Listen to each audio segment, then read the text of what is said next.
In any event, I'm very happy to be back, despite this strange way of meeting. One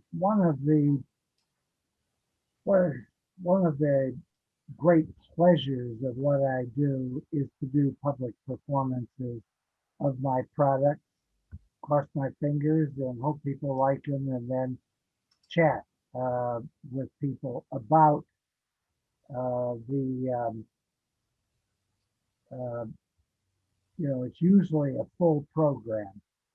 So I was just in Washington, D.C. with the aforementioned General Wesley Clark on the premises of the new Eisenhower Memorial on the National Mall, just below um, the Capitol building. And it is quite an experience uh, to see and be a part of the memorial. Um, and I'm hoping all of you will have an opportunity in the coming weeks and months to be out and about. And when you go to Washington, the newest landmark there is the Eisenhower Memorial, which you will see in a few minutes. Let me let me just add to what Charlie had to say that um, we had expected to shoot General Clark at the memorial a few weeks after my March 5th presentation uh, to your group, and instead it was 15 months later. Um, I want to tell everyone that you are seeing a preview of my 10th and final show about Eisenhower. It will be um, released officially on his birthday, October 14th. But if you pre-order um, the show, you'll get it sometime like the week after Labor Day. And you'll be able to do that by going to our website if you're so inclined.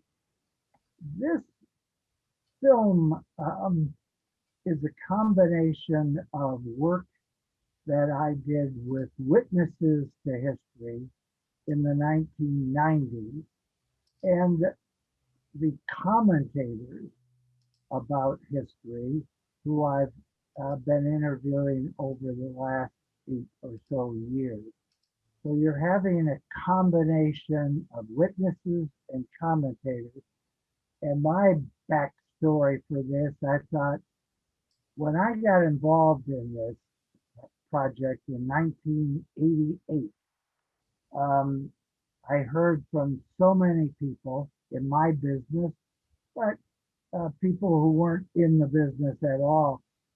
Oh yeah, Ike, he was a great general and a do-nothing president. Well, by coincidence, yesterday, the news was announced of the survey of presidential historians where Eisenhower was ranked number 5. I do not think he was in the top 20 33 years ago when I started this project. And if you were to go to my various websites, you'd see an article by me, my 30 years with Ike, if you want to read a funny story of a guy who got trapped into doing one program on Ike and instead spent 33 years with Ike and made 10 um, programs for national broadcast, 20 programs for the classroom, and what ended up one of the 5 content consultants on the virtual or the electronic uh, program that you can get by going to the memorial website. Quite an amazing journey for me. So I decided before I retired, and that's coming soon, I keep promising my wife, uh, I said I'm going to look at the what can I say? What uh, the general opinion, okay, that Eisenhower was a great general. Now, superficially, I have done a narrative history of World War II and IKE, and it's a passover about what happened, when it happened, but it wasn't analytical, and that's what we historians are supposed to first get the foundation and then analyze it. So this is an analysis of why he is an American hero using that status. He went on to get the Republican nomination and then become president and enter another crusade, as he would call it, a crusade to keep the world out of nuclear war. I've already done that program. It's called Eisenhower's Secret War.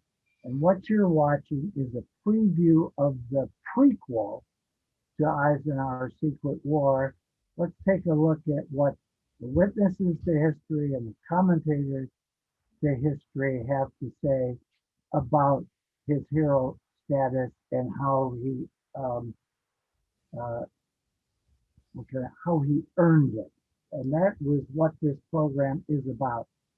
And we have, Bob and I have conspired to stop the program every 15 or 20 minutes so I can give you a little backstory on the 15 or 20 minutes that you have seen.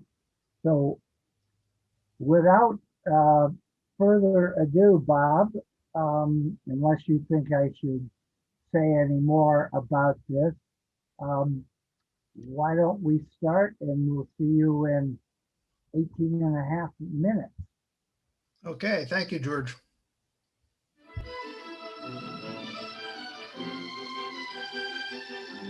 You seeing it, George? Yep, we can see it, Bob.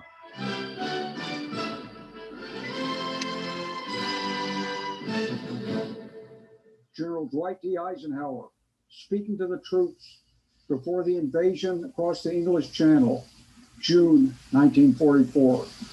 Who was this man from Kansas who became the leader of the American forces in Europe, the Allied leader, and the man who symbolized victory in Europe in 1945? Eisenhower grew up in a modest home in Kansas. He went to West Point. He went into the Army, did not fight in World War I, came back to Washington, still an Army, and people began to recognize his extraordinary qualities. First, he was a strategic thinker, always saw the big picture, and he showed this in his leadership in Europe. He understood what the objective on crossing the line. That's a short. He had a great way with people. He handled some tough personalities. Everybody from the vainglorious, ambitious George Patton to the cranky British Field Marshal Montgomery, all of whom were ambitious, could have taken his job, wanted the credit where they got it. Somehow, Eisenhower brought the team together. It was partly his strength of character. He was a man who worked with people well, but when push came to shove, he stood his ground. He knew what was right, what was wrong, and he stood for it. So when it came to having the command of the forces going across the channel, he put his foot down under his command from top to bottom. And that's just an example of the strength of character that he brought. But he also had tremendous capacity for growth, starting as a battalion commander in the late 1930s and going all the way up, leading all these forces in an allied coalition. He could handle the tactical, the strategic, the political, the diplomatic. He could handle our leaders and our allied leaders. People trusted Ike, not only the leaders at the top, but these men in uniform. They knew he'd make the right decisions, put on the right priorities to bring them success and to do it with the least cost in human lives possible. Eisenhower saw it. from the top to the bottom. Our leader, who epitomized all that was great and good in the American soldier in World War II, and whom all of us who served later in uniform have aspired to emulate.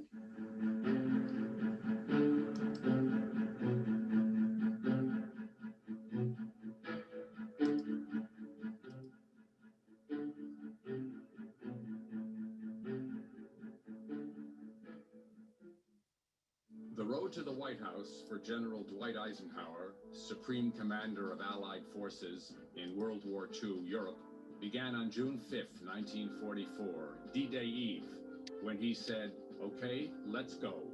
His order meant that the massive military force under his command would invade Nazi-occupied Europe the next day.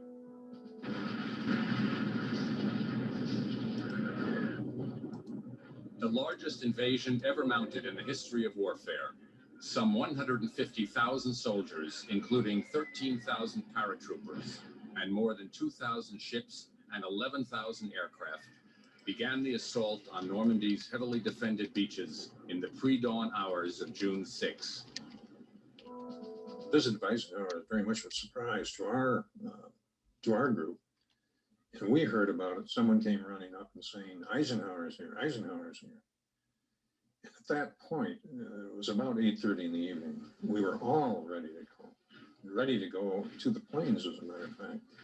And the attitude of almost everybody was, so Eisenhower's here. You know, we love him, but we have other things to think about right now. I was standing out in front of our tent, and suddenly up the street came this gangle, I guess you call them, senior officers, staff, and Eisenhower. And he said, "What's your name, Lieutenant?" I told him. He said, "Where are you from?" And I said, "Michigan." And he said, "Michigan, great fishing in Michigan. I fished there many times." He said, "Are you well prepared? Are your men ready to go on this?" I said, "Yes, sir." "Have you received all of the plans properly? And you're well equipped?" He said, "Yes, sir, we're all set to go." And a couple of the men yelled in the background at that time, "Don't worry, General, we'll take care of it."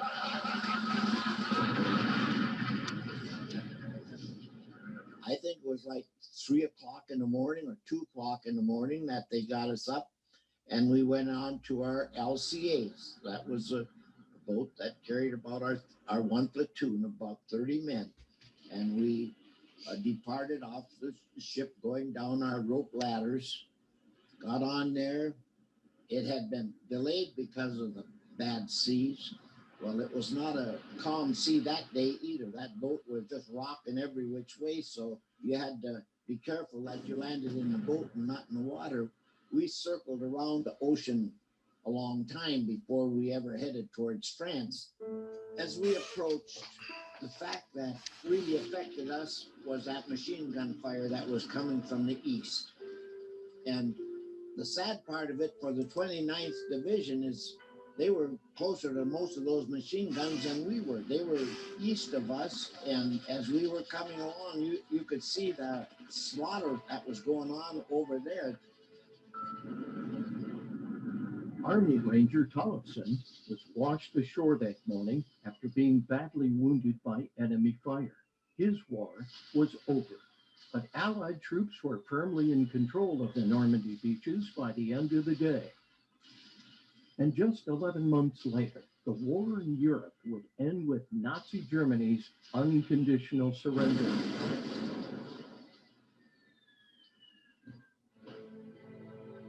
A few years earlier, General Eisenhower was a relatively unknown officer in the U.S. Army, a force ill-prepared for war of any kind. But on December 7, 1941, Japanese aircraft attacked Pearl Harbor, Hawaii, and America was at war. Eisenhower reported to duty Sunday morning, 14th of December. About 9 o'clock, I took him down to General Giroux's office, and then Marshall sent for both of them at 11 o'clock. And for 20 minutes, General Marshall described the situation in the world, primarily what was going on in the Philippines, and then turned to Eisenhower and said, "What course of action do you think we ought to take?" He told the general that he thought, in view of the size of the Japanese army and the various islands they'd taken, and the fact that they were obviously going to take the Philippines, that it was be impossible to foresee the recapture of the Philippines anytime soon, but that the real crisis was in Europe.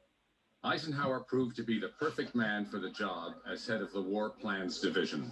General Eisenhower demonstrated in the 6.5 months that he worked with General Marshall that he had the same strategic concept that General Marshall had, so that was a leg up.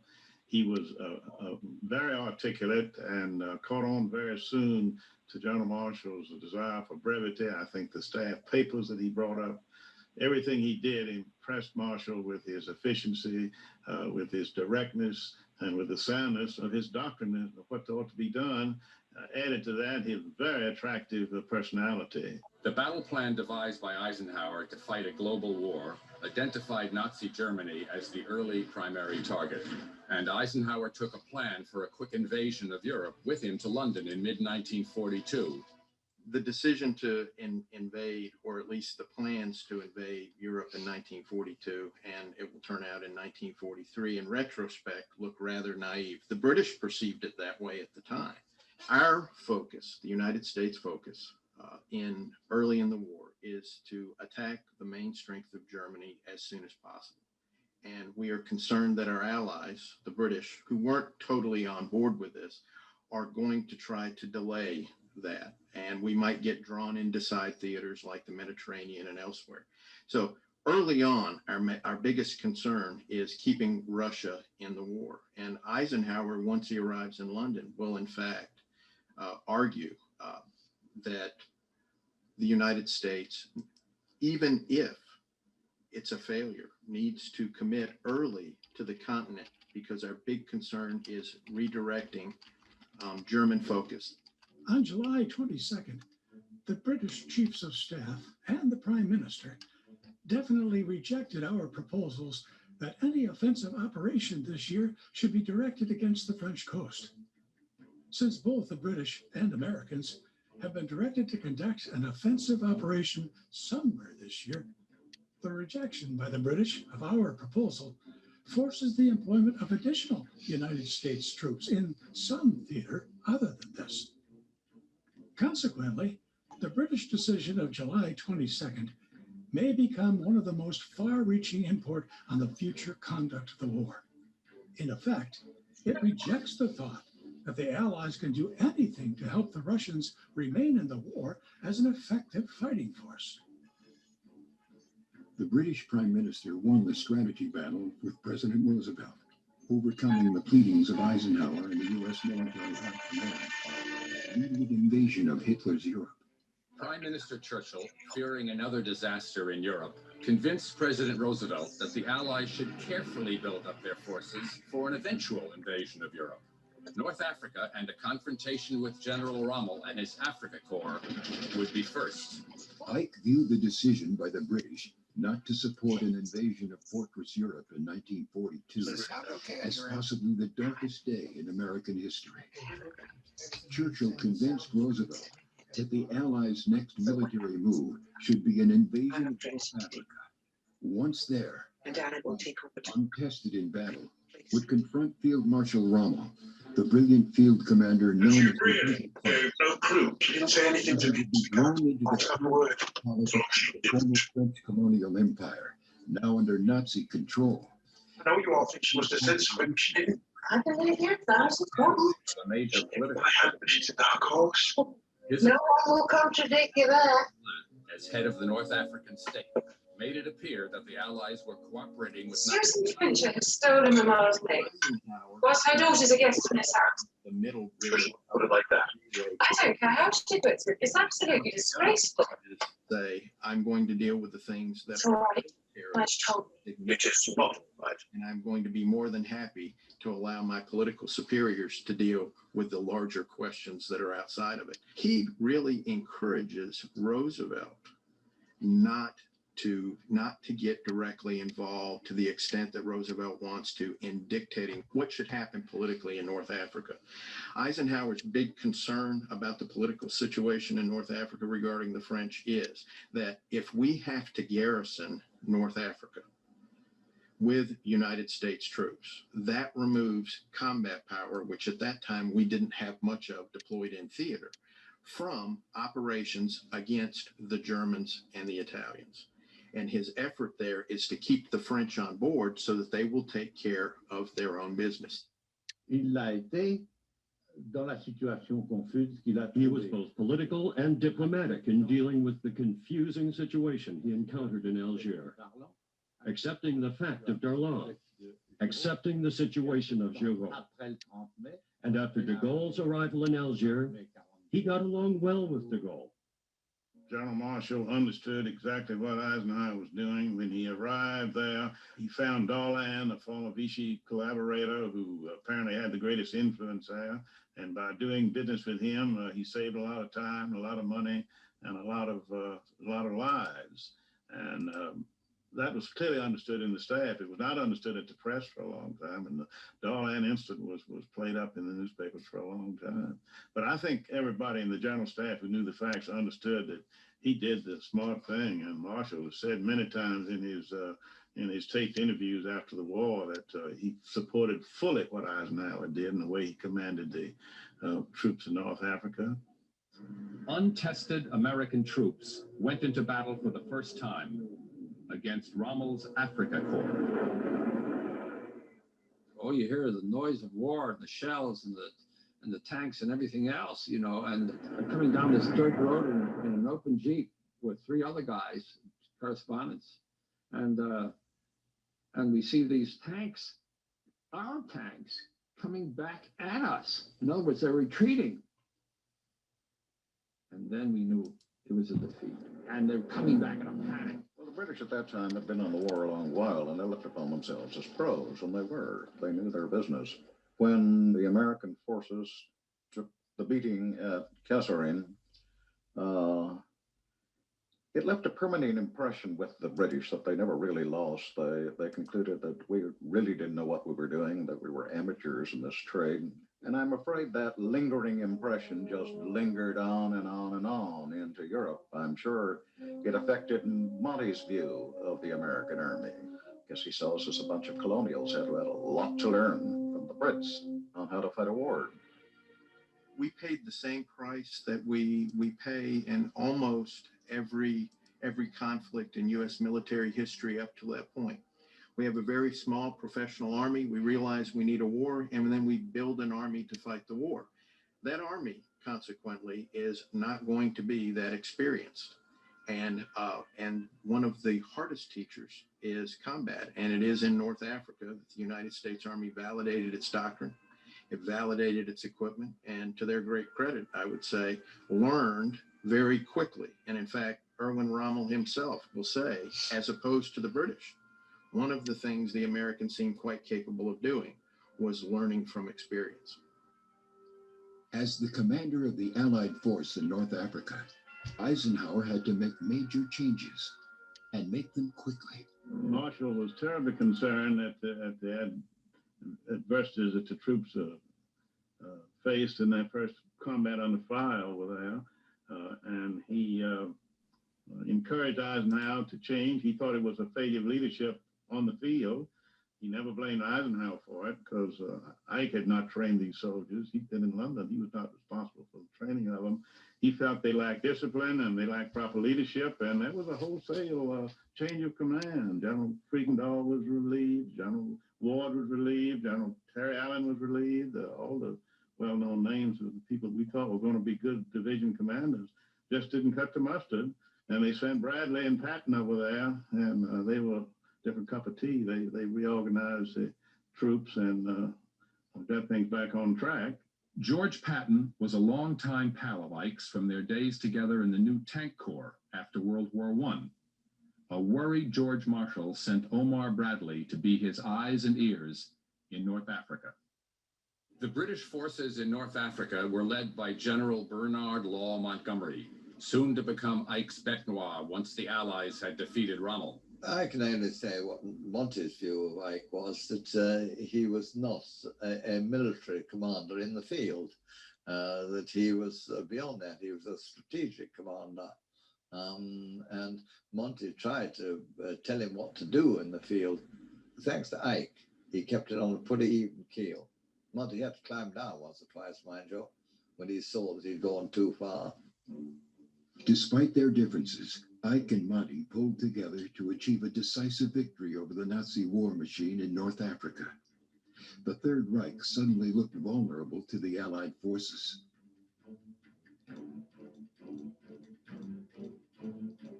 Adolf Hitler once had a great army which he called the Afrika Korps. It was commanded by General Erwin Rommel, who came to be known as the Desert Fox. Today, the brood of the fox has been utterly destroyed. When the final showdown came, Rommel lived true to the characteristics of the fox. When the going got tough, he ran away. He ran to join his Adolf. It is exceedingly pleasant to contemplate what those two must be saying to each other at this very minute.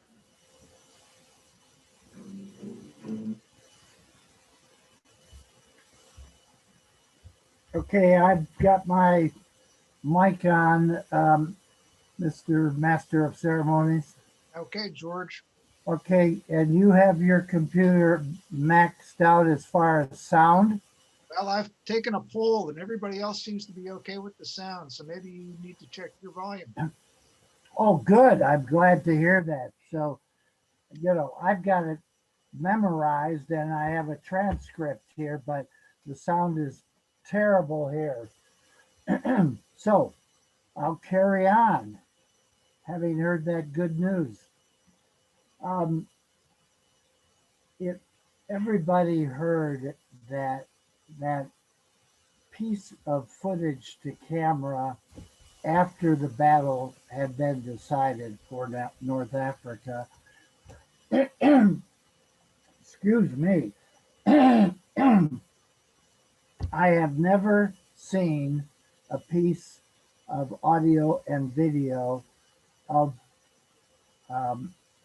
General Eisenhower or even President Eisenhower like that.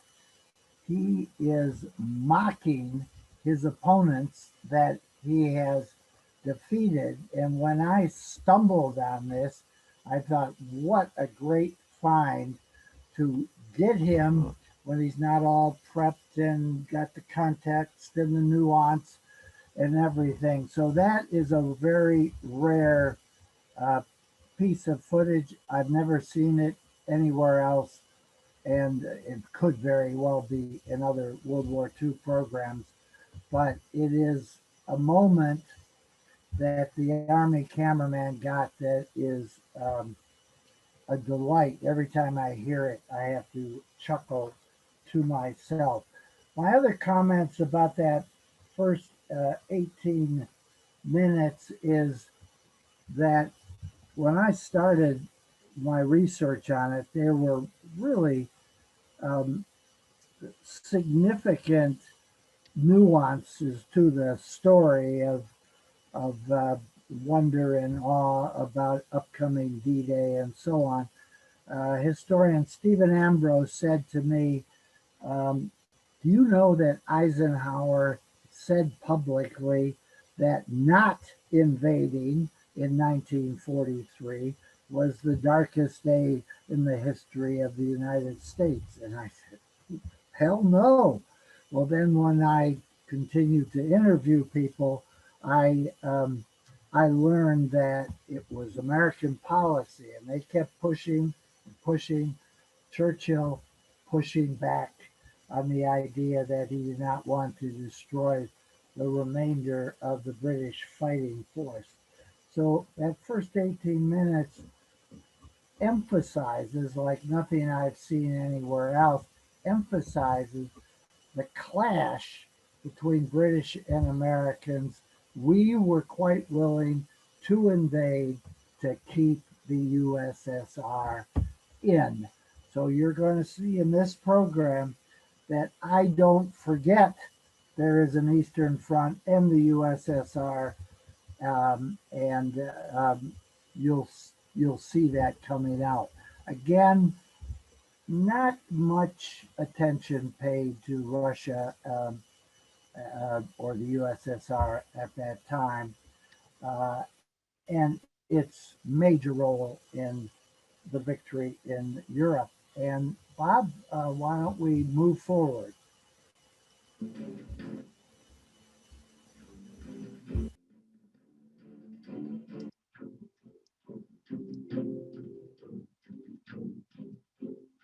With North Africa secured and the Mediterranean open to Allied shipping, Marshall and Eisenhower sought to make France the next target.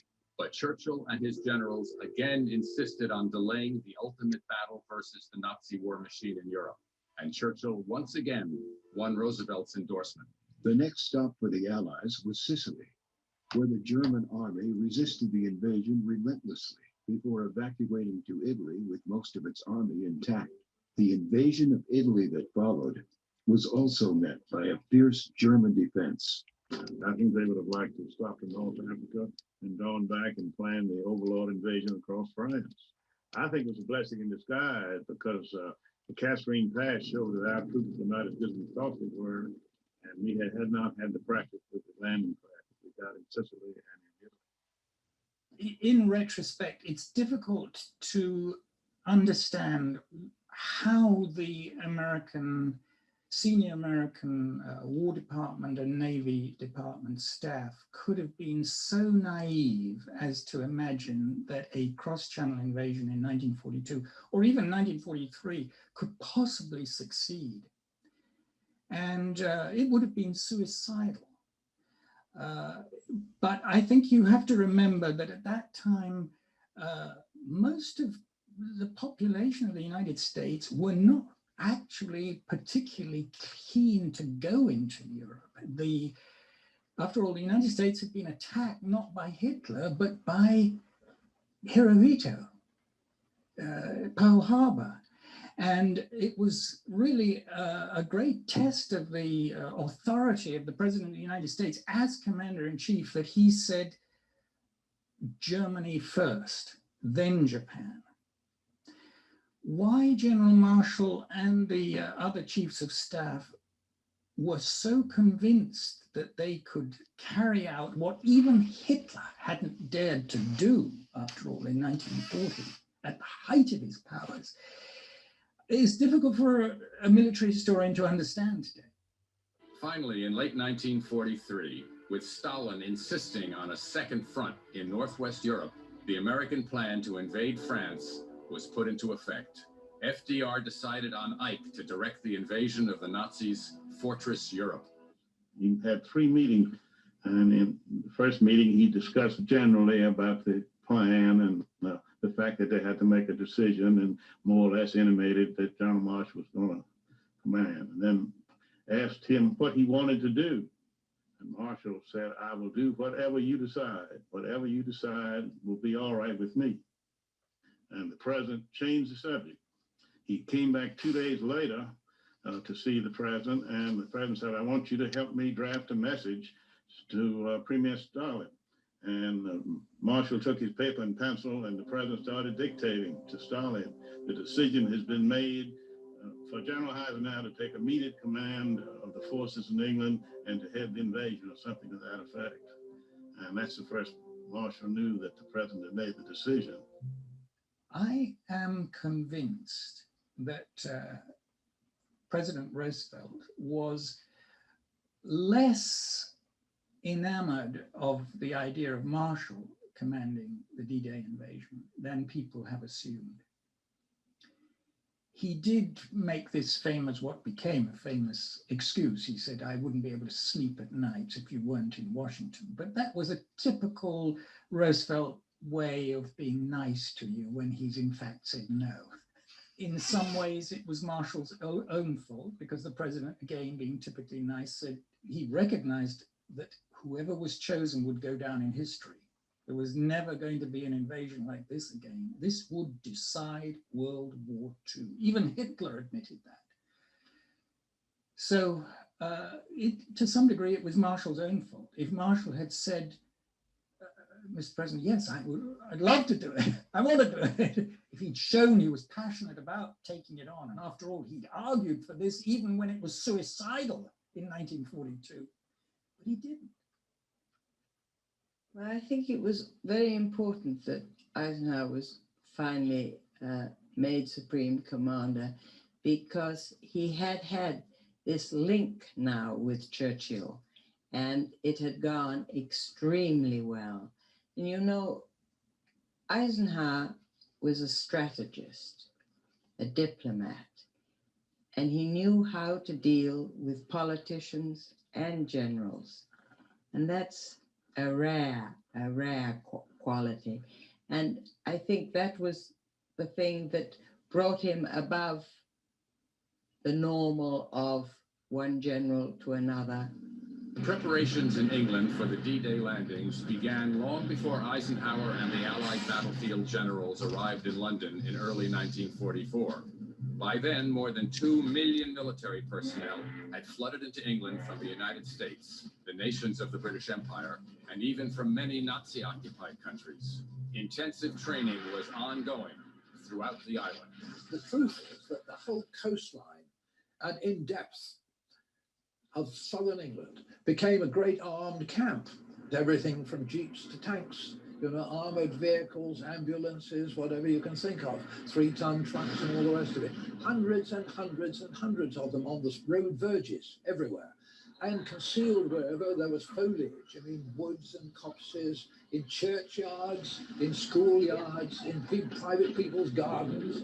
Everywhere you looked, the whole place was a great armed center, ready for the moment when the whole lot would pounce across the channel.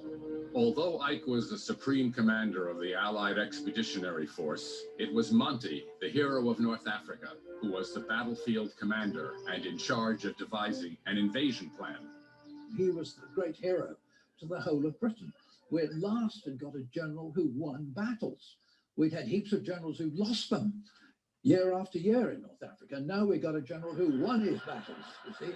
And so he became a great hero. And when, in fact, at long last, he came back to Britain for a brief spell of leave, I mean, he got a hero's welcome wherever he went.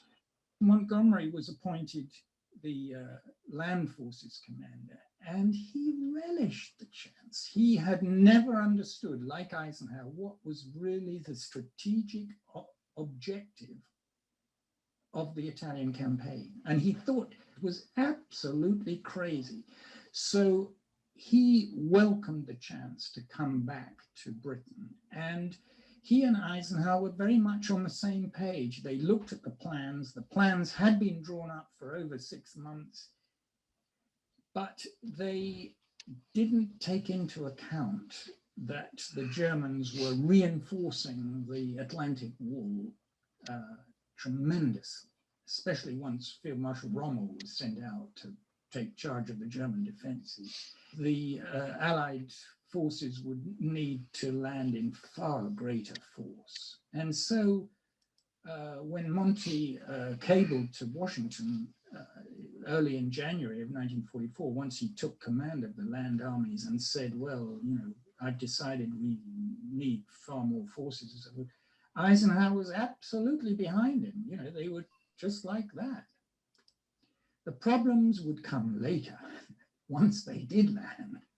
Ike was the one in charge of everything related to D-Day, including the armies, air forces, navies, along with equipment and supplies needed to keep a massive force going until it connected with the Soviet armies moving on Germany from the east. Eisenhower and Montgomery had different political guidance from each of their political leaders. Churchill, Prime Minister of the United Kingdom, Churchill knows that there is not much left in the British Army. That every time the British Army takes additional casualties, and he chose to inspect the divisions poised for the final thrust into Germany. The United States is still relatively fresh. We have not yet made what's called the 90 division gamble in terms of shutting off the creation of new divisions.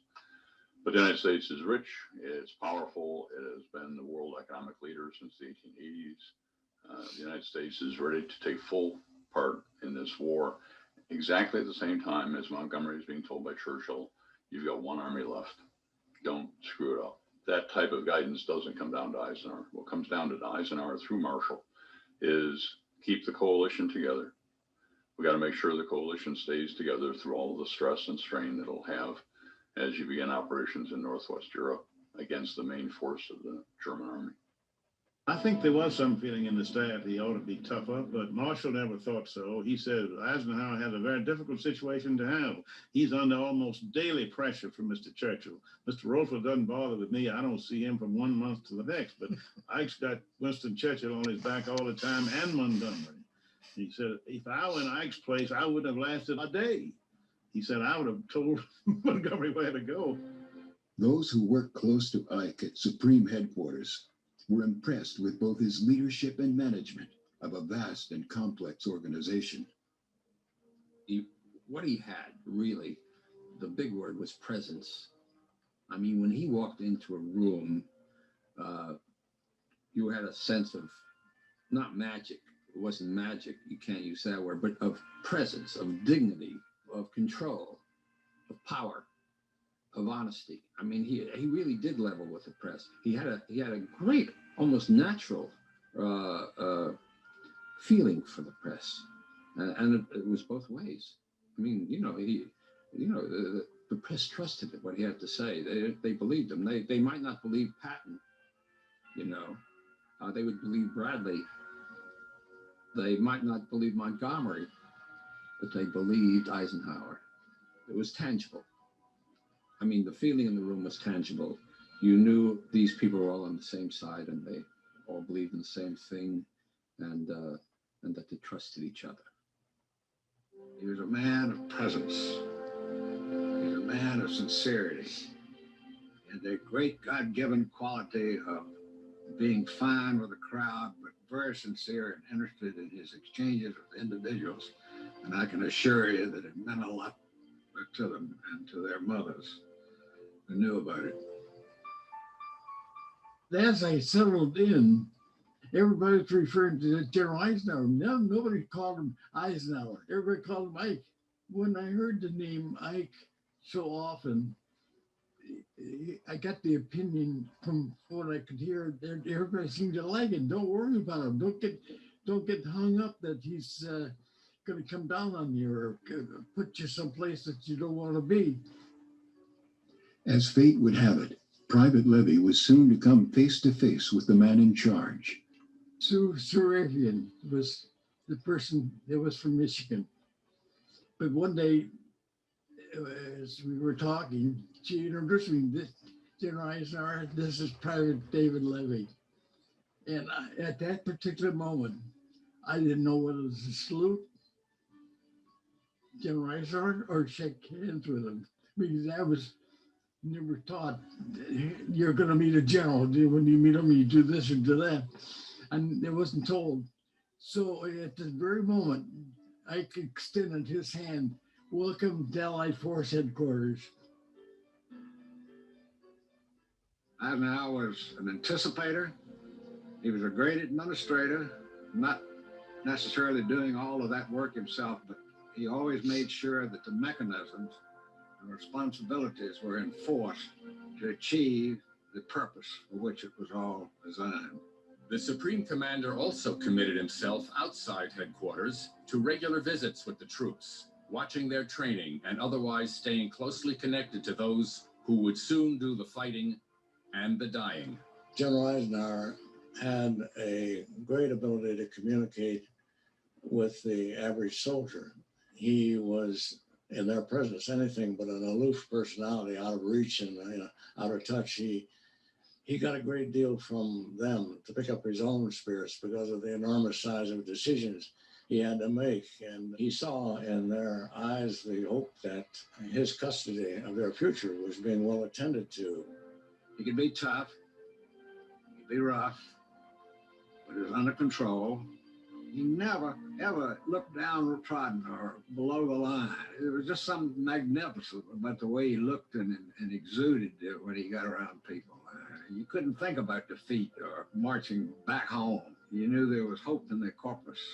He kept my hope alive all the time, I can tell you that. All across the land, men and tanks, men and guns, men and ammunition, men and food, wire, jeeps, medicine, all across to institute and carry on an invasion. Behind the scenes, the planning of a successful Overlord operation became Okay, Bob, we're D-Day part 3, and I'm turned on, and if anyone is listening, the air support. Bob, are we okay? You're okay now. Okay, well, listen, I have to admit that my favorite part of this show is all the different people I talked to, different positions, different ages, and their evaluation of Ike as a human being and as a military leader. I I never get tired of it because he was such a straightforward, straight shooting guy that even if you'd never met him before, you trusted him. Incredible talent for any leader to have. And if you go over those half a dozen comments, or maybe it's more than that, by colonels and by buck privates, it's the same. They see a guy they can trust and a guy whose lead they will follow.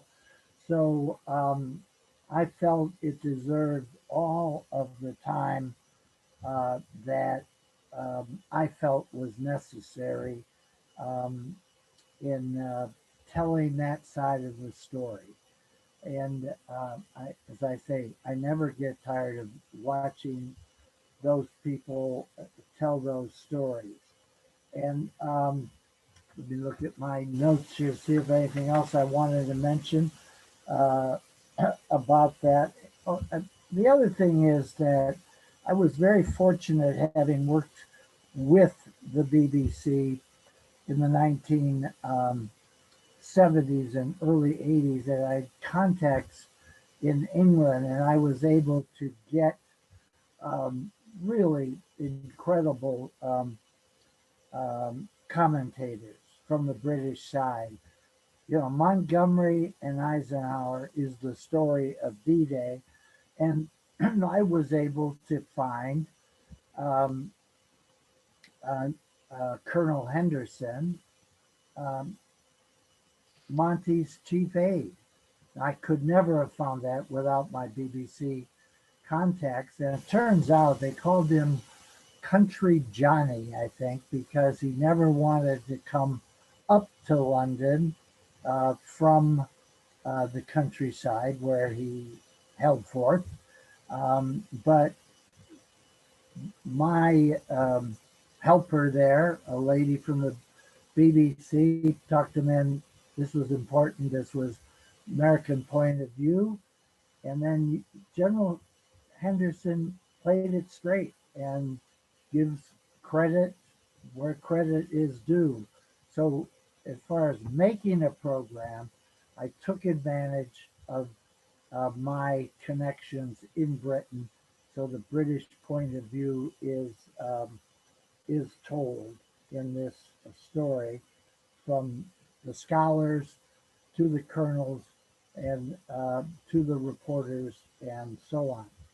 And without further ado, why don't we move along, Bob? Ike to the brink of resignation.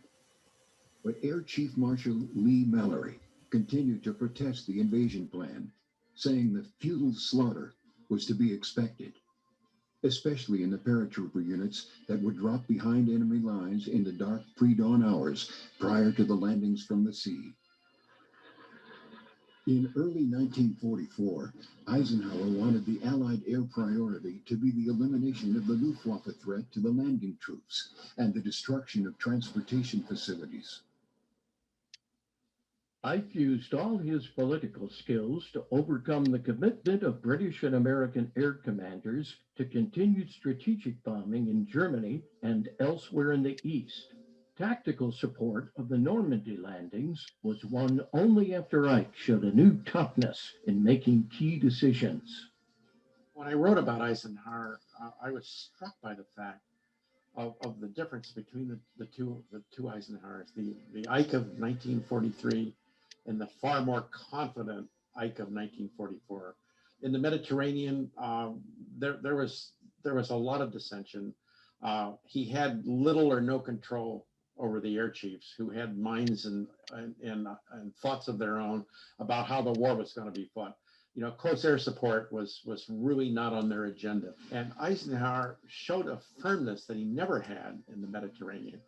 by saying this is what it has to be. And he was prepared to actually resign if he didn't get his way. And there were some monumental battles. In fact, the toughest battles that Ike fought before D-Day, were over the use of strategic air. And he finally came away triumphant. And again, this was an example of this different man who comes into 44 much better prepared to lead this great Allied force, into Europe. It would be difficult to conceive of a more soul-wracking problem. If my technical expert was correct, then the planned operation was worse than stubborn folly, because even at the enormous cost predicted, we would not gain the principal object of the drop. Moreover, if he was right, it appeared that the attack on Utah Beach was probably hopeless. And this meant that the whole operation suddenly acquired a degree of risk, even foolhardiness, that presaged a gigantic failure, possibly Allied defeat in Europe. After the invasion had been delayed for a month because of lack of landing craft, the Allied operation was rescheduled for June 5th, but the weather refused to cooperate. A slight improvement was forecasted for the next day, when the moon, tide, and time of sunrise provided the best opportunity for successful landings. But June 7th would be the last chance for the massive invasion to go forward without discovery by the enemy.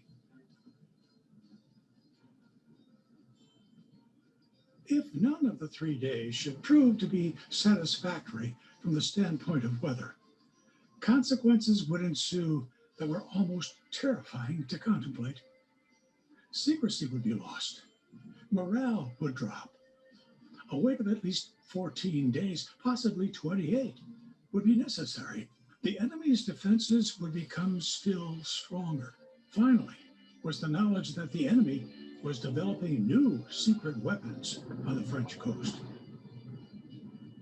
Ike had the ability to not only make a decision, but to do it with firmness, not to shilly-shally around.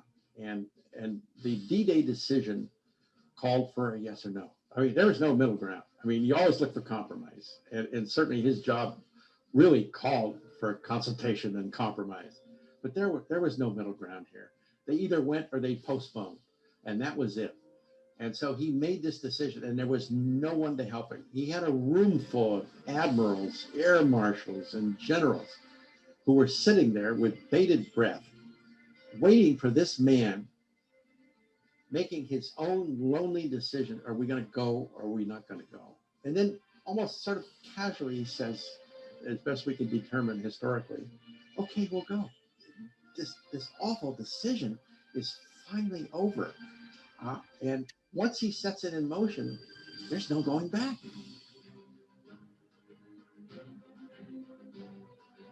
I know Monty always used to say to me that that was one of Eisenhower's greatest decisions, that at a moment when, as Supreme Commander, he had to make the ultimate decision, at a moment when the Air Forces were saying, oh no, we don't think we can do this and so forth. Monty was gung-ho to do it, and Eisenhower was sort of caught between the two and made the ultimate supreme decision. And Monty really admired him for doing it. Let's go. And finally, the day arrived. I remember I was standing down near the Bristol Channel when this big fleet of ships started moving out. And we heard the announcement on the loudspeakers, General Eisenhower's voice, telling us that the big day had come and we were moving toward the liberation of Europe. You are about to embark upon the great crusade toward which we have striven these many months. The eyes of the world are upon you. The hopes and prayers of liberty-loving people everywhere march with you. Years later, I'm deeply moved by it because his voice conveyed this feeling that we were engaged in something very noble, something very worthwhile. We weren't just going over there to kill people. We were going to liberate the whole continent of Europe. On D-Day 1944, the American military finally got what it had wanted since the war's early days, an invasion of Nazi-controlled Europe. Now that the battle was finally joined where it counted most, military decisions could take precedence over political ones, or so the Americans thought. But Ike was operating out of London, where Churchill continued to take an active interest in the daily activities of the military. There was no escape for Ike from the politics of joint command in the war against Hitler. For the rest of the war, Ike would be at odds with Monty and the British on most major issues. More than 150,000 men of the Allied force were in France when D-Day ended. Most of them were young, and many had never been in battle before. Yet by one means or another, their efforts forced a major breach in Hitler's vaunted Atlantic Wall. Beachheads were secure all along the coastline. Men and equipment poured onto French soil to solidify the Allied hold. But there was little movement inland after the first landings had succeeded.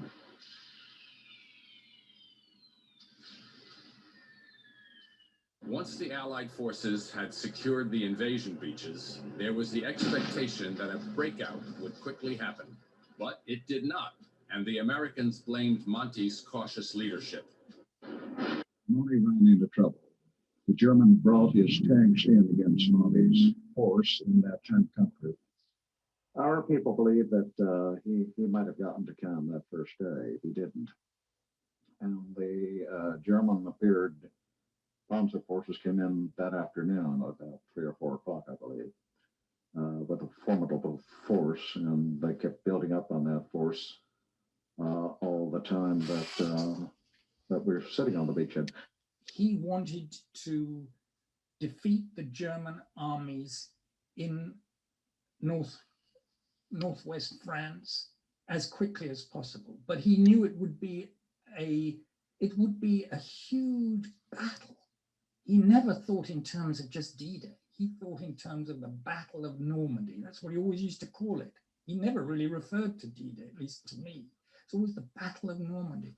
And, you know, all his plans show these ring lines for where he wanted to be in 3 months' time. And he knew it would take 3 months. And that was his concern. His concern was not with whether the British public were not going to be able to get their groceries because there was a V-bomb threat. He wasn't concerned with civilian morale at home. So when he was told that the Prime Minister wanted to see him, he, I think, was quite worried, or at least according to the headquarters staff I interviewed. He knew that there was considerable anxiety in England to accelerate this battle because of the fear that these hundreds and thousands of German V-bomb weapons, weapons of revenge, were being targeted on London and were causing more casualties than in the whole of the Blitz. That wasn't Monty's focus. His focus was, listen, I can't be dealing with that. My job is to finish this battle as quickly as I can. And given the toughness of the German opposition, that was a very tall order. Monty explained to Churchill when he came out, I think Churchill came out when we were in the Cerise forest, disturbed at the pace, the slow pace of the advance, and almost it was considered that he had come out perhaps to sack him. But Monty convinced him that his plan was working. And so Winston agreed to give him a bit longer. On June 12, 1944, the first flying bomb, known as the V-1, reached London. The first V-2 was not used until early August.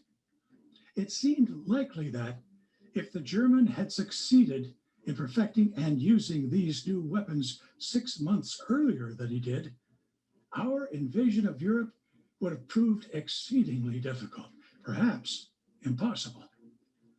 I feel sure that if he had succeeded in using these weapons, particularly if he had made the Portsmouth-Southampton area one of his principal targets, Overlord might have been written off. Ike was under pressure to demand that Montgomery move to the attack against Cannes. Valuable weeks of summer fighting weather were being squandered by Montgomery's cautious tactics. We ran into the hedgerow problem in our area. These hedgerows are very formidable, far more formidable than we anticipated. So every hedgerow became almost a separate battlefield. And so we didn't get to the point of breakout until July 26th. Now, there was a great deal of impatience, and people were beginning to ask, what in the world's happened? Are we going to get into another trench warfare from World War I here in Normandy? A good deal of criticism in the press. I remember the New York Times correspondent at that time, our press conference before the breakout, because he thought we had lost our way. The breakout finally did happen in midsummer. Before the end of July, the German armies in France were in full retreat. Patton and his tanks got much of the glory for the rout, but it was a total Allied offensive wave that swept the Wehrmacht back toward Germany. In a matter of a few weeks, the Allies were able to liberate Paris and spend a little time relaxing. Eisenhower's plan for the liberation of Paris was a cautious one. He wanted to save the city from the destruction associated with a major battle. Also, he was more interested in moving quickly against the retreating German armies than taking complete control of the city. De Gaulle had a different plan. He wanted to celebrate the liberation of France's capital city and his return to French soil. Ike finally agreed in order to pacify the Free French leader. And U.S. troops then paused briefly for a parade and some relaxation before moving out quickly on their way to battle. But success in the field was overshadowed at Supreme Headquarters by a fierce disagreement over Ike's decision to take over field command from Montgomery. When Eisenhower announced that he was coming down from his lofty post, which Monty described it, his great post as commander-in-chief of the whole operation, the air and the naval and all the ground forces and all the civil affairs that had to be involved and the negotiations with governments and dealing with de Gaulle and all sorts of people like that, that he was stepping down from that, or including in that great package of responsibility, also command of the ground forces. I mean, it staggered everybody, and Monty was not only amazed, he was really resentful, because he just did not see how Ike could effectively be the commander-in-chief of the ground forces, since he couldn't give his whole-time attention to them. And it required the whole-time attention of the commander-in-chief. Of course it did. And therefore, that was the beginning of the great rupture. Ike had been under intense pressure from Marshall to over the Allied forces. Bradley and Monty would now report to Ike. Ike's most pressing problem was to keep the fast-advancing armies supplied, as the men moved farther and farther from the ports of Normandy.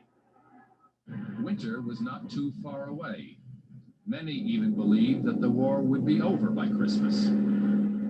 It had been static, virtually trench warfare in the hedgerows, and then suddenly the waters were released. And there is no doubt that there was a considerable over-optimism, where it was assumed that the Allies would be on the borders of Germany within a matter of weeks. And of course, the different combat commanders each thought he had the answer of the correct route to move into Germany. And I think that posed a very difficult problem for Eisenhower, which I don't think Monty ever really took seriously, which was if you put all your eggs into one basket, what happens? The Germans are such good defensive troops. What happens if you're stymied?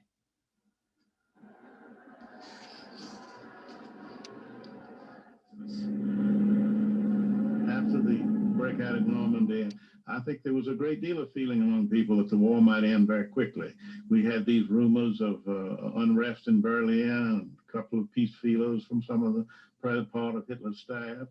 There was a considerable feeling that the war would be over, and I think Field Marshal Montgomery fed that feeling with his vociferous support of a single thrust across the Rhine that he would lead, going right into the heart of Berlin. We were still drawing all our supplies from way back in the Normandy beaches. The port of Antwerp wasn't properly opened, far from it. And one of Monty's great faults was that he didn't initially, when the city of Antwerp was freed, he did not proceed to free all the approaches to the city of Antwerp, which, as you know, lies inland from the sea. And the supply situation alone was enough to destroy Monty's great dream, but he wouldn't listen to that. He didn't want to. General Eisenhower had a different strategy. He wanted to close on the Rhine, as he expressed it, on a much broader basis, get all the Germans on the other side of the Rhine, and then make several crossings and attack Germany from 3 directions, toward Berlin, toward Denmark, and toward Austria.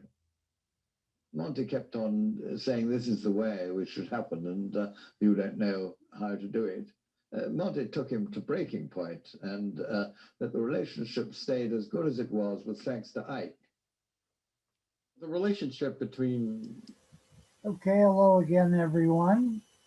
This is your commentator in Walloon Lake, Michigan, at the top of the Great Lakes.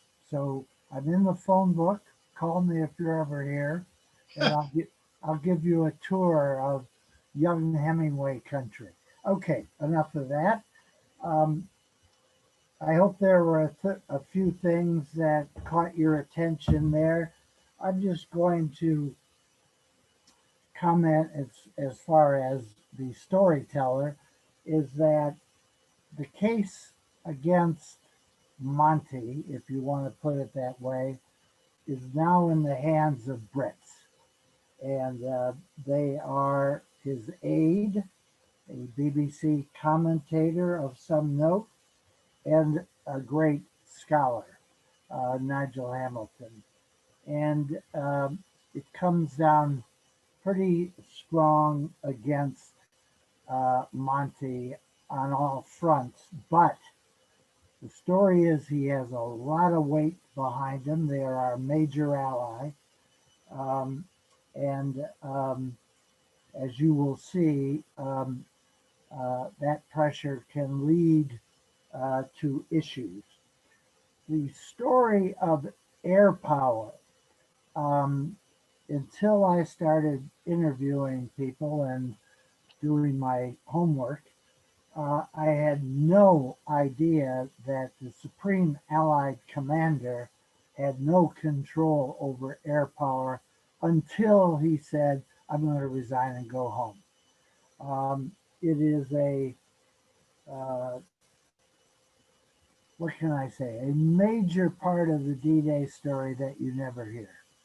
So I put lots of pretty pictures of airplanes up there and try to make a good, strong point. Second thing, in my early superficial research back 30 years ago, the implications of the V1 and V2 being ready to shoot across the channel was not clear to me.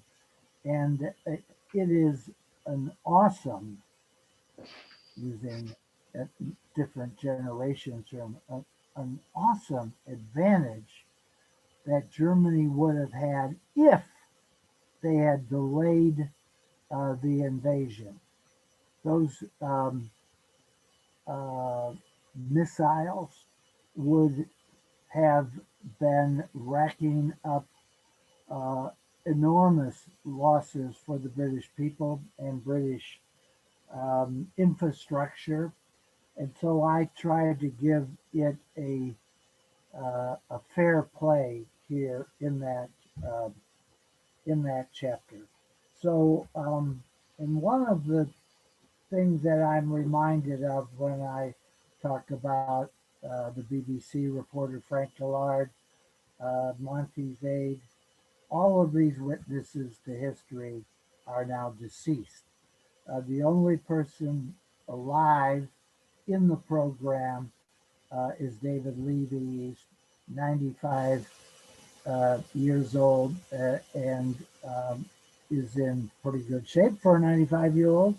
Lives in a suburb of Detroit. But everyone else witnesses to this history have gone. So Bob, let us go on to the last act and then see where we are. General Bernard Montgomery, Monty, and Eisenhower. It was always difficult. They were two strong personalities. Montgomery had very, very firm ideas. He didn't believe in fooling around. He believed that you had a plan, you carried it out. There was no messing about. And he was often at odds with Eisenhower over strategy, over what are we going to do, and that became very evident later, after the Normandy breakout and beginning of September of 1944. But Monty felt that he knew the right answer and that things should go the way he and his staff had planned. And it forced Eisenhower to tell him on many an occasion that we have an Allied plan and you're going to have to follow it. And so there were clashes, there were differences of opinion, there were differences of personality. Those two could not have been more different. Much to the dismay of American field commanders, Ike tried to keep Monty happy by frequently compromising his battlefield plans.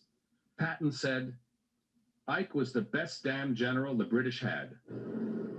In the fall, Ike agreed to a risky British airborne operation Monty designed to outflank the retreating Germans in the north. Monty saw the move as a means to get his single-thrust battle plan back on the table. And Arnhem was on the other side of the Rhine, and the British jumped there, and they were completely cut off, and they were annihilated. Our mission was to open the roadways, to keep open the roadways for General Montgomery's British Army to pull through and cut through the northern part of Holland and cut off the Germans as they went into Germany. And the problem from the very lowly GI's point of view, and we were not involved in high strategy, is that the British never came. In the 9 days of the Market Garden disaster, Allied casualties numbered more than 17,000. The 1st British Airborne Division was completely destroyed at the bridge too far.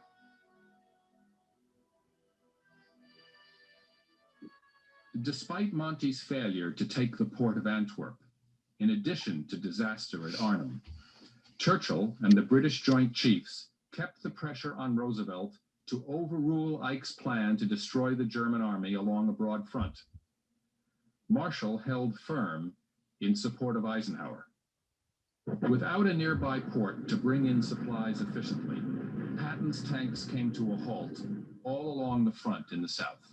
We ran out of gas, literally, in the area of Metz and Thionville in eastern France. And it was necessary to bring the forces up and to resupply and redeploy our forces.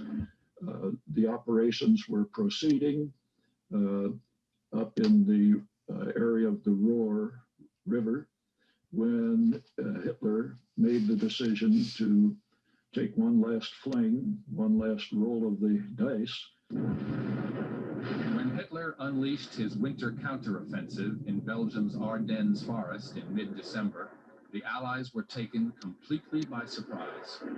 No one had thought it was possible for the retreating enemy to turn and fight. We were sent to a town called Bastogne. And the only thing that we saw is that we were going towards Bastogne, and hundreds of civilians and American army were going in the other direction. And we were asking ourselves, why are we going to Bastogne? Everybody else was going in the other direction.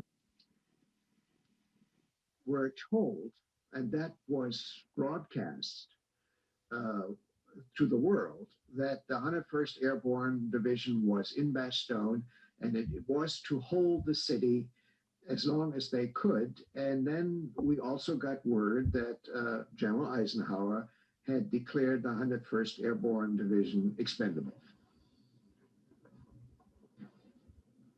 The 101st Airborne Division was able to hold off the larger Nazi force at Bastogne. until the weather broke and Patton's tanks arrived.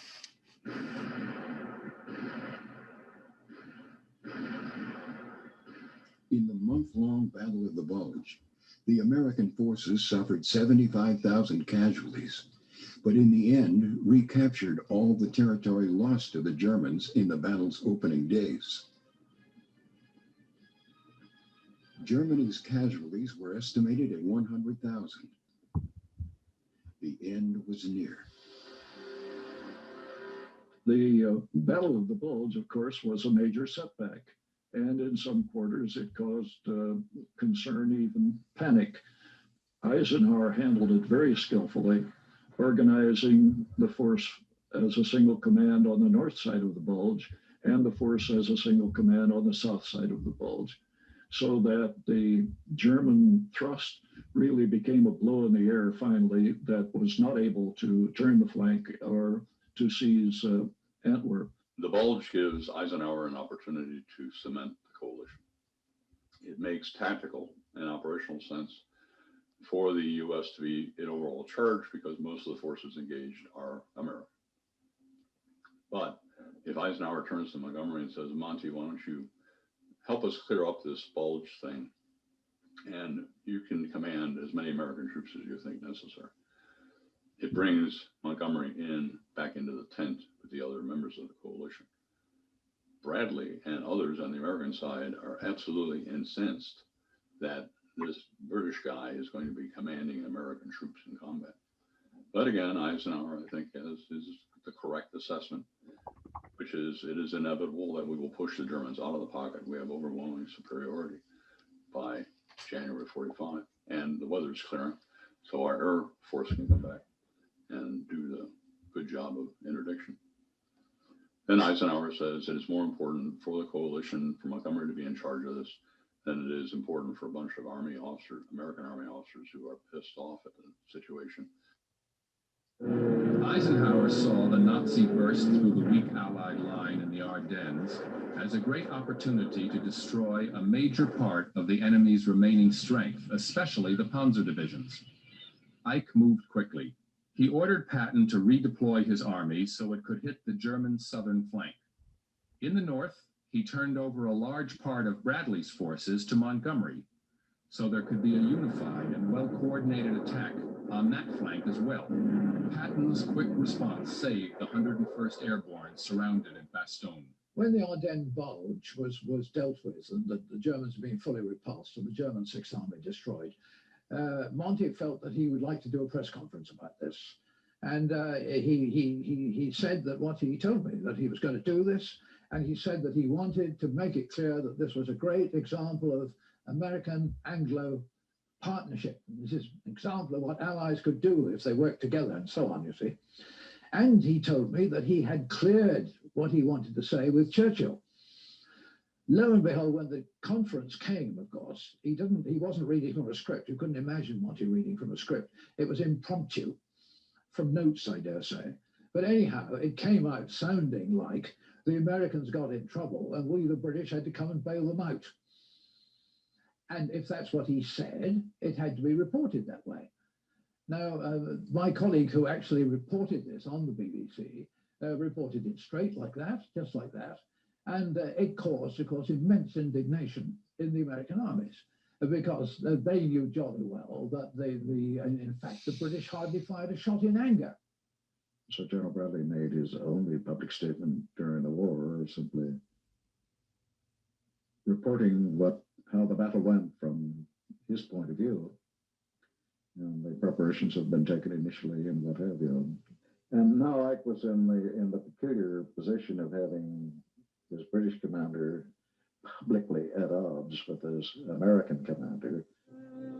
The Battle of the Bulge created an incredible leadership dilemma for Eisenhower. His two top American commanders and good friends said they would ask to go home if Montgomery was not brought under control. But Ike knew that Montgomery was the most important military figure in England, loved by the public and backed by Churchill.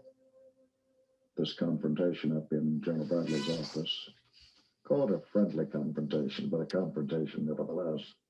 Ike was rather surprised by General Bradley's statement And I remember that distinctly because I came down that afternoon. He was getting into his car to go back to the airplane in Ireland. He had a great glowering face, scowling as he came downstairs there. And I was waiting by the car, and he got in on the right-hand side, and like a good little lead, I got around on the left there, and we would no sooner started out than I growled, and they said, "What in hell is Brad doing to me?" Easygoing Omar Bradley felt that Montgomery's remarks, heard up and down the American lines via BBC radio, had undermined his ability to command effectively. Ike was forced to act. As he prepared to ask for Montgomery's removal, Monty's chief of staff, Francis Guingamp, persuaded Monty to quiet down and be a loyal subordinate. Patton's tanks were rolling again despite the weather, and the Germans were now in full disarray, no longer capable of mounting actions that might threaten the Allies. Monty was persistent. He would never give up, nagging Ike about this proposal of his that American forces should be put under his command and that there should be a single powerful thrust right into the heart of Germany to Berlin. The greatest disagreement that Marshall and Eisenhower had arose after the Battle of the Bulge about what was going to be done about the crossing of the Rhine and the destruction of the German army east of the Rhine. And because General Marshall had been pressing Eisenhower to get on and get the war over, it looked like a great opportunity after the Battle of the Bulge when the Germans were stretched out. Same time, General Montgomery, Field Marshal Montgomery, was insisted on a single major thrust to Berlin. And there was some language in some of the messages and some of the statements that Marshall made gave Eisenhower the feeling that maybe Marshall was agreeing with Churchill and Montgomery. He was not at all. He was just trying to get Eisenhower to go with his plan. Like Eisenhower and like Patton, Montgomery had been preparing himself during the entire interwar period for World War II. He had studied, he had trained, he was terribly wounded in World War I. He saw service in those awful trenches in France. So he brought a lot of experience that you really couldn't ignore. He had a very strong personality. But what perhaps is missing in the American perspective is how well Monty was respected and even loved by his troops. And that's a huge thing, that you have to gain the support of your men. And this was something that Monty did, and he did it very well. And he was very, very direct. And sometimes being direct it ruffles feathers, it hurts feelings. And he was direct with Ike. And so you had this inevitable clash of opinions and of philosophies that came into play that Eisenhower had to deal with throughout his campaign in Europe. As the war's end neared, Eisenhower and Marshall were forced to give more and more thought to the Soviet allies rapidly closing in on Germany from the east. Ike's military moves in the months ahead were heavily influenced for the first time by political considerations that involved the Soviets. The decision on where to cross the Rhine suddenly was made for the Allied commanders by their soldiers on the front lines. We were up in Muir in our headquarters the evening it happened, and General Bradley got a telephone call from General Hodges, First Army, and said, "Holy smokes, a bridge has fallen into our hands at Remagen." And General Bradley told him to throw everything that he could across the bridge and get a bridgehead over there. He said, "We've got a bridge, and we're going to do everything that we can with it." Ike agreed with Bradley's decision, and American troops and supplies poured across the Rhine River. The main thrust of the war's final campaign was to go into the center of Germany and cut the German army in half. The decision to link up with the Soviets at the Elbe River and then halt his advancing armies was Ike's, and Ike's alone. He recognized the importance of having a recognizable boundary between the Russian and the American soldiers, because for 3 months now, Stalin had been sending messages suggesting with innuendos and all sorts of charges that the Americans and the British were conniving with the Germans. Well, we all know that the Germans wanted to surrender to the Americans and the British rather than the Russians because they thought they'd get better treatment. But Stalin at one time directly charged Eisenhower with collusion with the British and the Germans. Eisenhower was given the decision to do what he thought was right. There was no basic joint chiefs of staff or combined chiefs of staff decision. It was Eisenhower as a commander was to make the decision. Eisenhower comes across as a very easygoing, likable guy, maybe somebody you can manipulate, because when you see that's sort of a normal tendency.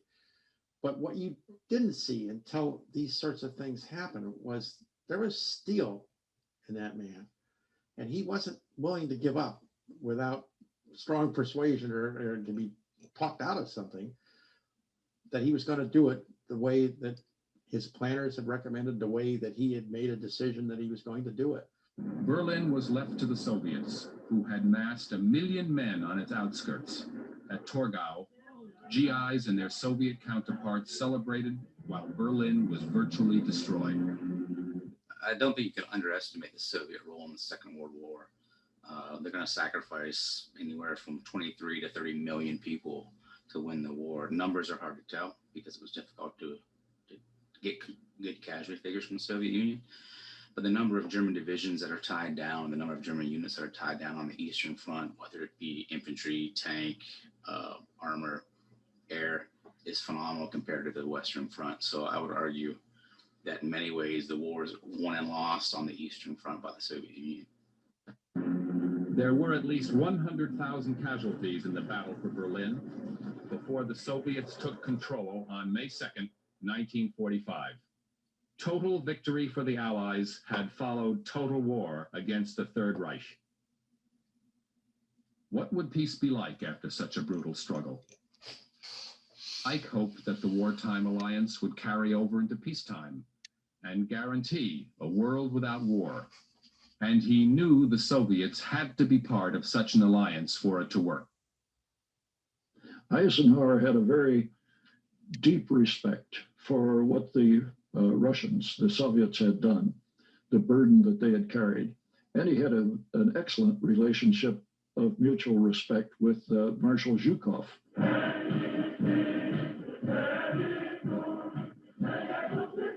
So there were grounds for hope that we could establish a good relationship with the Soviets after the war.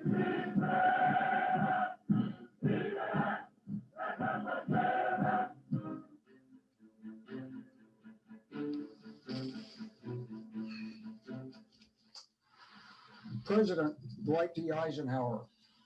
He came out of World War II as America's greatest hero.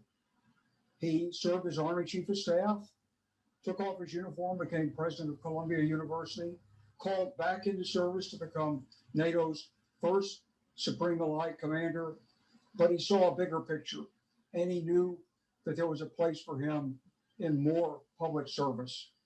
He answered the call. He became the country's president. 1953.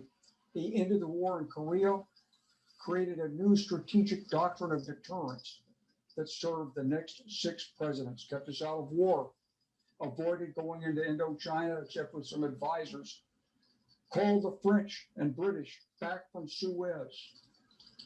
He called it straight. The same qualities that made him a great military leader, in this case, made him a great president. He had strategic vision, always saw the big picture.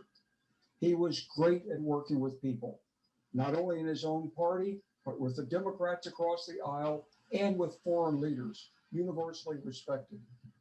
He was a tremendous believer in public service and his duty of enforcing the laws. He sent the troops to Little Rock to enforce desegregation in 1957. Ike, above all, had integrity. He was a man who stood on principles. He lived by those principles. He called it straight. Time and again, historians have looked back at Ike's time as the president, and each look reveals more and more his stature, his vision, his extraordinary leadership, and the great contribution he made. Looking back now from the perspective of over 60 years since he gave up the presidency, Ike comes across as one of America's greatest presidents.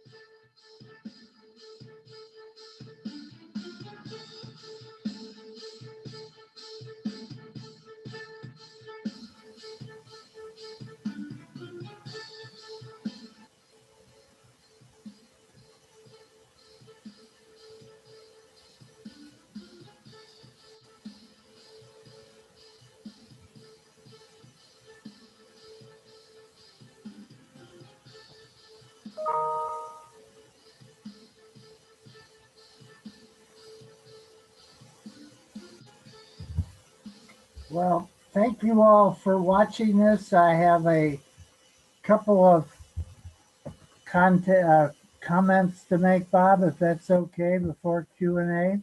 Sure, that's great, George. Go right ahead. Okay. Well, in particular, I draw your attention to the commemoration I have there for Mr. Rocco Siciliano, veteran of the war in the Italian mountains with the 10 Mountain Division.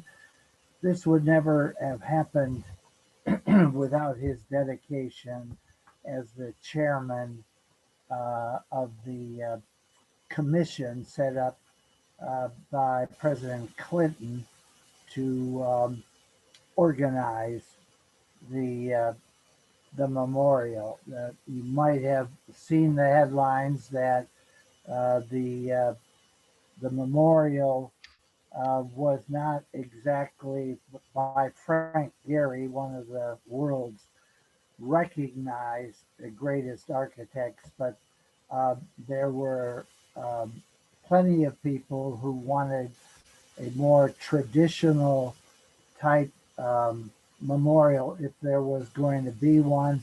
And there were some, including family members, who basically wanted a think tank. Being there on the site for 2 days with still partial closure, I watched the school kids come over to General Clark and start asking him questions about Eisenhower. So millions of young Americans will get to know through the memorial visits about this great American president, now ranked number 5, and I don't know how you can crawl over the 4 in front of him. So very, very significant addition to the architecture and the scenery of Washington, D.C. My comments on the last act have to do with the matter of a bridge too far. This great disaster, especially for the British Paratrooper Corps, that took place, and the argument that Eisenhower was the best general the Brits had. Eisenhower was tough enough to say to his American colleagues, tough luck, we're doing this because the Brits want to do it. And I thought that was a sign of his toughness. He could take it from both sides. And when the British Prime Minister and the Air Marshals and Montgomery wanted that single thrust to Berlin, he said to them, tough luck, we're not doing it that way. And he I remember talking to John Eisenhower, who had just gone into the Army after a D-Day, and saying that everybody in boot camp, it was on to Berlin, on to Berlin. And Eisenhower said no to Berlin. Let the Russians do what they have to do, but I'm going to save at least 100,000 American lives, and this is war. He was a tough dude on all fronts. I'm just amazed by that. Let me,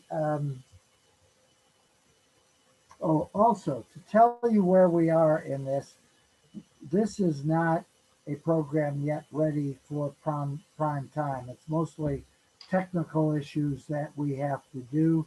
We go over every photo, every piece of footage and say, is there something better? Is there can we do the script a different way? So there are those infrastructure issues I had, but there are a couple of things I say that we need to add to it. For example, the role of the Red Ball Express in making possible the move from Paris into the connection with the Russian um, soldiers in Germany. So we're going to add a piece about that supply line. If that supply line didn't hold, who knows, we could still be on the Rhine, on the west side of the Rhine. And um, I'll leave it at there, Bob.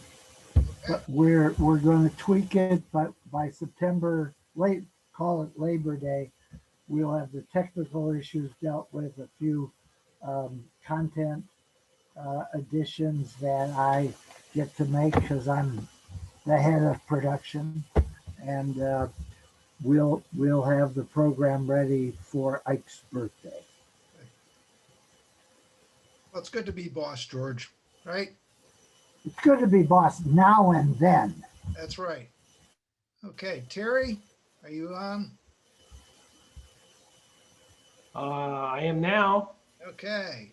I don't have any questions. I don't see any questions in chat, so my job will be easy.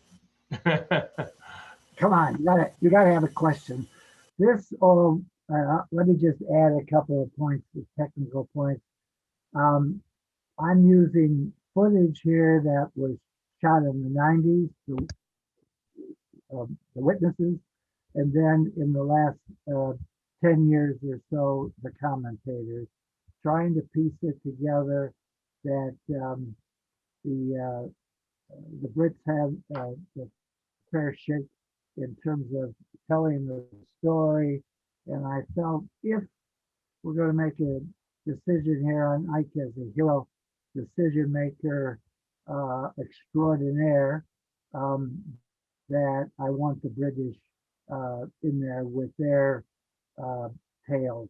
And also, we went to Fort Leavenworth, where all of the majors and colonels are trained for warfare, and talked to the scholars there. And hence, you've got an emphasis on don't forget the story of the Russians.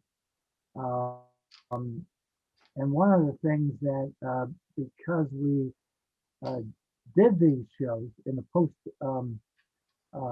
Soviet Union era, we were able to get this magnificent color footage, film footage of Eisenhower's 2 weeks in the Soviet Union after VE Day, and where he again made friends galore. I went to Russia in 1991 and realized what a hero Eisenhower was with the ordinary people. And it had a lot to do with not only him coming there to these parades and other events, there, but in the 1950s, as president, they knew that he was trying to get a permanent peace and had as a guest in our country Nikita Khrushchev for 2 weeks. I was absolutely amazed by that personal experience. So anyway, Terry, those are just a few things in my usual backstory collection. I still don't see any questions. I'm glad you mentioned about the Russians. I have a friend who teaches Holocaust World War II studies at Penn State Harrisburg, and he often is reminding me of the Russians' participation, not only their importance, but also how many troops they drawed off, German troops drawed off from D-Day. If it hadn't been for the Russian offensives, it might have been a different story. Well, you had no Eastern Front and the V1 and V2 rockets. We would maybe still be in England hoping that we could invade someday. Oh, I see a question. I do have a question. Okay. You mentioned that the Supreme Commander did not have any early command over air forces. What about during the drive to Germany? At what point did Eisenhower? Oh yeah, he threatened to resign and go home, and he got control of air power.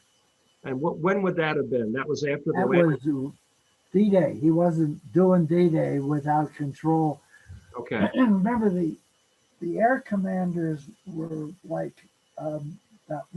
they were independently in control of their air forces, and they believed that air power only would win the war. Excuse me.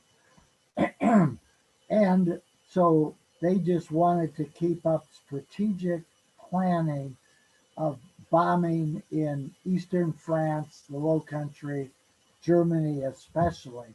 They did not want to give up their little empires. And Eisenhower had to go to the mat on that and just say, we're not doing it, or you have to do it somebody else. He was sure without the skies over Western France, Normandy, and so on, that it was the only way the troops on the ground were going to get a bridgehead, move ahead, and so on. And that was the big decision. And did I read it in my casual reading of World War II history? The answer is no. But I was convinced for this show, in understanding his leadership and the whole battle plan strategy, we had to talk about air power. And in fact, I made notes while I was watching this, and there was a close-up of the Vice Supreme Commander, General Tedder of the British Air Force, that, and again, it's money to get a crew to interview people, but I just thought about if I were to find some new money, would I add as commentator of the biography of General Tedder? One more question. Where exactly is the monument of Ike in Washington, D.C.? Well, I can tell you that. Well, I hope so. You were Anyway, there. it's right at the top, I think, of Constitution Avenue, just before you come to the Congressional Botanical Garden and the Capitol. If you looked at General Clark in his outgoing remarks, you can see the Capitol building above him. So if you're on the other side of the street, it is the Smithsonian Institution's National Museum of the American Indian. So it is at the congressional end of the boulevards that surround the National Mall. And it's right, and there is a metro stop there, and I'm blanking on it. Well, that's it for the questions. Bob, do you want me to plug next month's meeting, or are you going to do that? Well, let me just, before you do that, Terry, I do have up on the screen the various websites that can be reached for George, his general one, and then there's the www.ikeww2.com. Right, George? That's where you could order copies of the video. You can get more information about this program. And if you want to pre-order so that officially October 14th is the release date, we will probably have the program done and ready to release privately, let's say, on right after Labor Day. So if you wanted to pre-order, you'd be the first to get the program, which I hope will have all of the little tweaking that a producer does right to the last minute. All that tweaking done. You can't leave it alone, can you, George? I can't. It's and now it's digital, so I can go in and make a tweak and not take a half hour, but take 5 minutes. Yeah.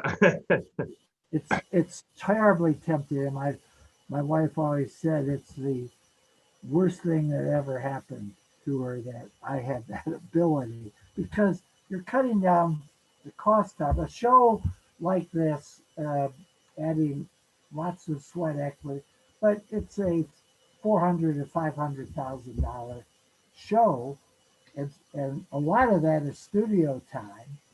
But if you're only taking 5 minutes to make a tweak instead of 30, think of all the money you're saving. That's my argument with it. Okay. And then you have to reissue the revised versions of the video. No, these are kind of invisible tweaks that anyway, it's just you can't let it go. I've not written a book of fiction or anything. I've done a book, but it was a book of readings. But I would not know how they finally say, I'm done with the galleys, I'm done with it. And they have to let go. But here we can tweak it all we want, you might say. Okay. Terry, you want to plug next month's meeting? Real quick, Rodney Ross, Dr. Rodney Ross of Harrisburg, has written a book about Harrisburg in World War II called Harrisburg in World War II, and he'll be presenting on the subject of his book. That's August 5th, our next Zoom meeting, and that's all I've got, Bob. Okay. George, thank you so much for presenting this evening. I know that we presented you with a prized Central Pennsylvania World War II coffee mug at our last meeting where you appeared. We don't have any more coffee mugs for you, but we have a coaster. I have a coaster. You got a I coaster. don't have a coffee mug. You don't have a coffee mug. You don't have a coffee mug. No, I have that coaster. I know right where it is. I use it all the time. In that case, we will send you a coffee mug to put on the coaster. All right. That's great.